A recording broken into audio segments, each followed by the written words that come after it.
Hi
there, my name is Zach Bridges, and I teach tuba and euphonium at the Shenandoah Conservatory.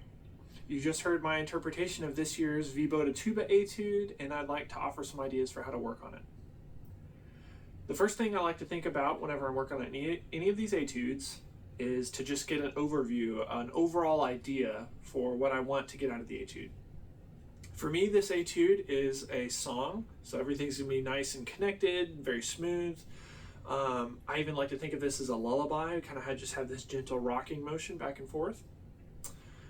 You're going to want to practice your A major and F sharp minor scales for the scale passages and things like that in this etude.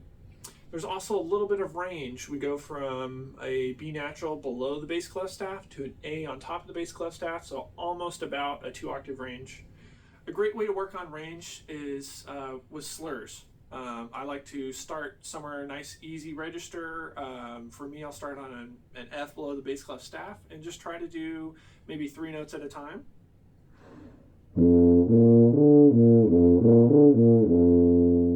Once that feels comfortable, see if you can add another partial.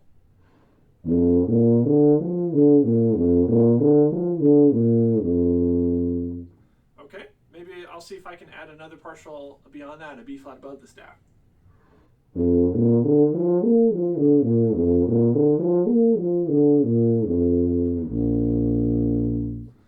that gives me about that 2-octave range that I need for the piece. Of course, I'd work on that on all the various valve combinations just to make sure that you have a little bit more flexibility.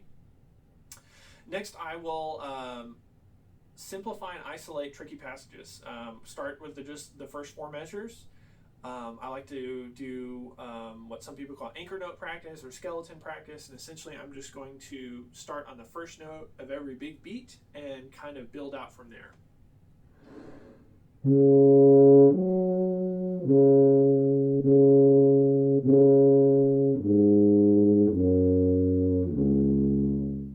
Okay, I'll add in all the 8th notes, all slurred.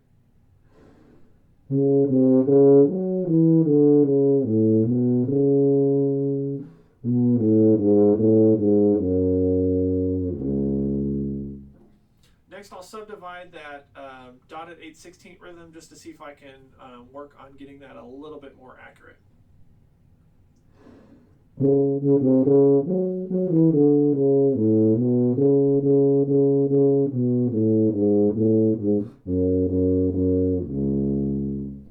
Also subdivided the long notes, the dotted quarters on that with 8th notes just to make sure that I'm kind of keeping in time and not playing those notes either too short or too long. Now I'll play it as written without the grace notes.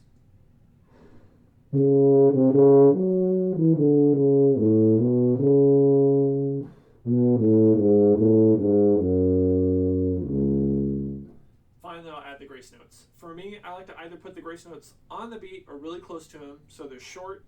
That way they don't detract from the notes themselves. The grace note, they're just ornamentation, so we want them to embellish or ornament the notes that are already there.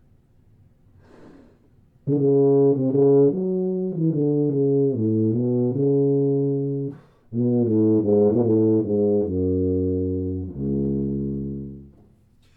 tricky measure might be measure 31 because we've got all these skips. These are arpeggios and range. I'd practice it, take it down an octave, make it easy.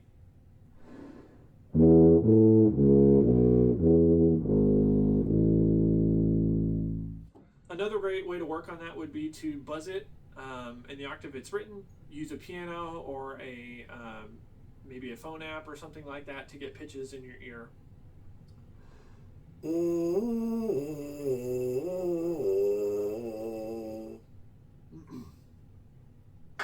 And then finally play it as written.